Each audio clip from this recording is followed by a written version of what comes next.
So the other night, Duetnightabyss finally released, and I played it on stream for a few hours. And I wanted to record this video giving my first impressions of the game so far. We're going to talk about the way you get the characters, how much it costs in game, how much the premium currency costs, the skin gotcha banners, and just go over my general thoughts about how the game is right now and how I feel about it. So let's get into the video. So we're gonna start off with the characters and the weapons and how you get them. Now it's about $50 for the first time purchase because you get 3,000 and then an additional 3,000 currency to get a character. It costs about 4,800 premium currency to buy the character outright, each character outright. But after you get the first top-up bonus, you're going to have to be paying about $60, maybe $70 to get each character after that, after the top-up bonuses are gone. But you can grind them out in-game, obviously, but it is going to be a little more time-consuming. But it is ultimately cheaper to be paying the $50 or $60 to buy each character than it would be in a gacha system, obviously. The prices are a little high, but that is to be expected because they really do need to be making their money to be able to keep this game going long term. Now, for the grinding aspect of getting each character. So, the way the secret commissions work, it costs 10 secret letter fragments to get a secret letter for a character. But when you get that secret letter, there are 3 things you have to look at. 10% chance of getting 10 secret letters for that character in a secret letter commission. And then there's a higher percent chance you will get 2 or 1, and it gets lower. So when you do a secret letter commission, there's a 10% chance you will get 10 secret letters for a character. You need a total of 30. So if you are very unlucky, that grind is going to turn into a major pain in the ass. I'm not the biggest fan of that 10% chance.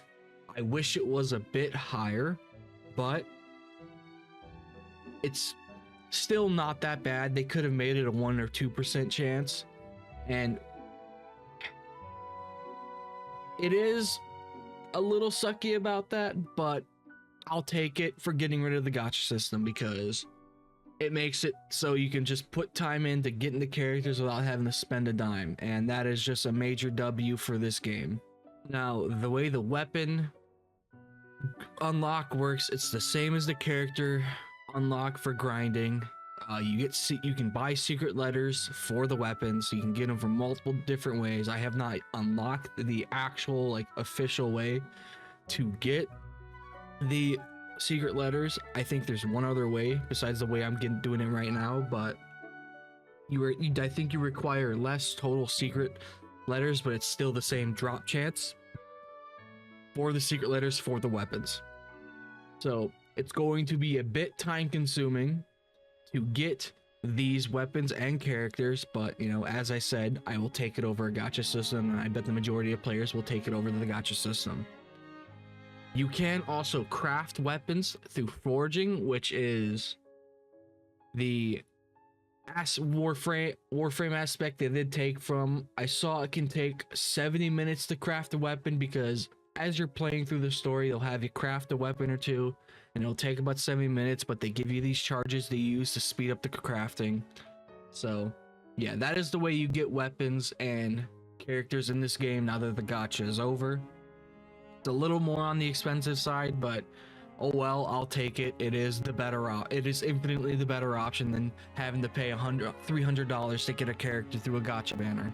Now, I'm going to mention the combat because I'm not the biggest fan of the way they did the shooting and meleeing.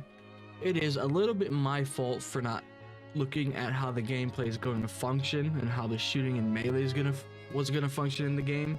What I was hoping for was a weapon swap to where you could actually just swap between shooting and meleeing. But right now, right mouse button is shooting, and then left mouse button is meleeing. I really wish they would have just given the option to swap with weapons and use one at a time, or have a dedicated melee button on your actual keyboard like Warframe does it, because I do think the way Warframe does its melee combat and shooting is infinitely better, because it just feels a lot better. Yeah, I mean, I'll get used to it and I'll probably eventually like it, but right now I'm just not the biggest fan. It feels a little clunky, and there is an issue with the melee to where when you're meleeing, your character really just swings in a random direction, and well, it just doesn't feel the greatest, if I'm being completely honest, because you'll be trying to swing at an enemy or a boss and you just start swinging backwards at the wrong direction. It's a little annoying, but it might be an issue on my end. I might be just having a massive skill issue with this, but overall, those are really my only issues with the combat. It does feel a tiny bit clunky at sometimes, but that's just because of the melee not actually locking on an enemy like it does in other games for melee combat. But overall, I am enjoying just running through the levels, killing a bunch of stuff in the levels. I do think it's a lot of fun doing these commissions, and I am so unbelievably glad that you're not forced to do, oh, you can only do 5 of these dungeons a day because you've got a stamina system, and that's just fantastic. It's just leaps and bounds better than any other gacha game, because you can just do whatever you want whenever you want in this game, and I think that is a fantastic system to have. Now, for the story, the intro was fantastic, but as of right now, it's just completely slowed down in my honest opinion. I've played for about 5 hours, but right now I've just been running over the city, doing errands, learning how to be a fox hunter, but I feel like the momentum built up, and like, oh my god, your best friend, I don't know what the hell she is to her. I'm just gonna go with mother because it seems like your character's a kid. Got kidnapped by this tall woman that is very interesting. I mean, her design is fantastic. She's got some very good legs, and well, you know, she's kind of hot, but you know, women in purple are actually kind of hot generally in these anime games. So, you know, you got Cantarella, it's blue and purple. She's hot as shit. Yeah, this a lot of times women in these gacha games that are purple and like blue are just really hot, especially electro ladies too. You know, they're kind of hot, but you know, that's a different subject for another day. I need to shut the hell up about this. But overall, the story just loses pretty much all momentum after the intro. I'm not gonna describe what happens, but you'll see when you experience it yourself. But that does not mean I'm not enjoying it. The story's fun. I'm liking it. Meeting all these characters is fun. The voice actors are killing it in their roles. I really like it a lot. But like I said, it just loses all momentum. So far, I'm 5 or 6 hours into it, and well, I've yet to see anything really pick up about it. But overall, I am enjoying this story, and I do want to see more. I'm going to continue to do more, and we're going to be streaming more tonight. But overall, I am a little iffy on the story. I am enjoying it mostly, but I do wish it would pick up a little bit more than it has right now. Now, for the store prices. The store prices are pretty much average from what I've seen so far. The premium currency is just generic across modern gachas. $100 gives you 6,400 with the 2 times bonus for first time purchases for all of them. And then you can just spend those on characters. The characters are about 4,800, and I think the weapons are about 1,000 cheaper, around 3,000. And that's, I mean, that's fair if I'm being honest, because in reality, if it was on a gacha system, you'd have to spend about what, $200 to $300 just to guarantee yourself if there was a 50-50. And now that that's gone, it is infinitely cheaper, and I will take that. My only worry is when newer characters come out, that they're going to increase the prices of a character that you might want to pay for, and I really hope they don't take that route.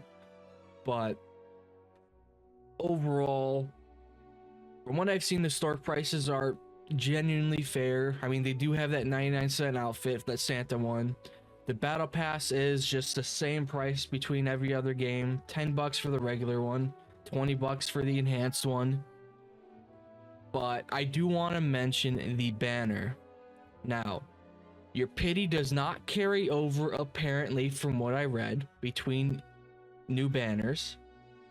It is a max of 90 pity, which is a bit high for an outfit banner, but I don't really care because I'm not going to be touching it because I really don't care. I will just buy outfits straight up from the store, most likely, because it's just, I'd rather not deal with the gacha system whatsoever. But you cannot earn pulls in game, it seems like, which is, I'm not really surprised. I was expecting them to go the route of Blue Protocol Star Resonance with the gacha system for the outfit, to where you cannot earn in-game currency for the banner. You have to actually pay for it, which, oh well, I don't really care. If I'm being honest. Like, as I said, I don't really want to deal with the gacha system in this game. But I do want to mention, now that we talked about that banner, the performance in this game is abysmal, if I'm being honest. It's not quite at the levels of Wuthering Waves' shitty performance in their newer areas, but it's close. Playing the game on medium settings, it was crashing my stream, which was weird, because for the first 3 or 4 hours, it was fine.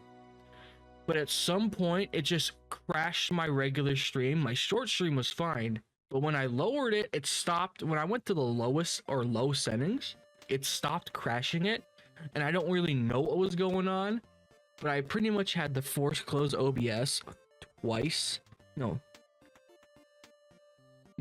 Twice, because it was just crashing. It might be an issue with OBS. I really don't know, because when I ended my stream, OBS just refused to close. It pretty much crashed again after the stream was over. I don't really know what's going on, but I'm assuming it's an issue with duetnightabyss because it's the only game it does it with.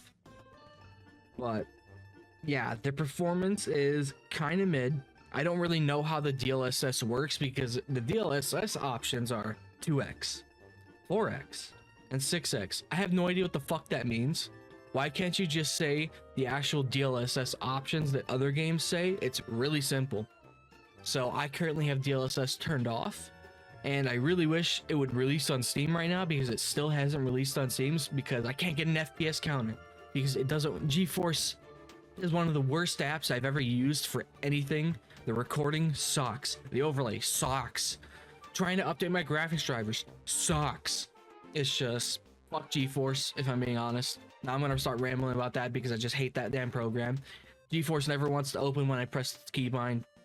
It's just a shitty program. I wish there's something else to monitor my FPS that I knew about that I didn't have to pay for. But that's not about duetnightabyss, so we're gonna go talk about duetnightabyss again. Yeah, the performance is very mid. When in indoor areas or small areas, the performance is fine, but it just really seems like the open world is just really not that great for performance wise. Oh, I do want to mention, the world is actually quite beautiful. Now, I will say this, I think the majority of gacha players have been spoiled, or not majority of gacha players, everybody coming from Wuthering Waves has been spoiled on how a modern gacha looks. And I feel like some people are going to be saying, man, this is what this game looks like. It looks kind of like dated, but I think the way the art style is, it really works. I will say this, the face animations are a little odd, if I'm being completely honest, but I really do like how the game looks. I think it's very pretty, but it does not look that good to have that bad of optimization, if I'm being honest. But the character designs are fantastic.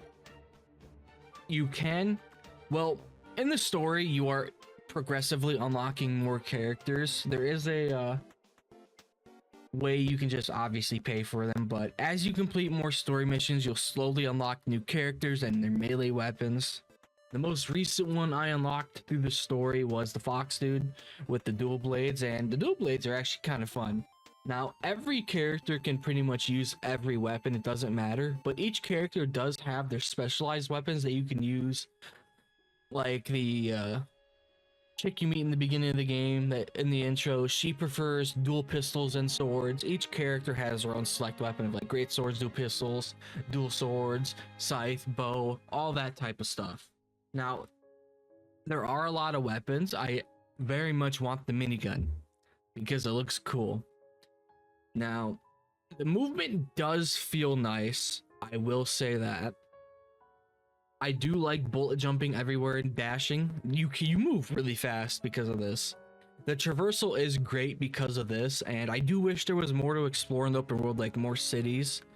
I'm waiting for the day we get a gacha system that's just, or not a gacha system, a gacha game that is just a massive open city like Anata and NTE. I can't wait to explore something like that. That is what I dream for a gacha game map.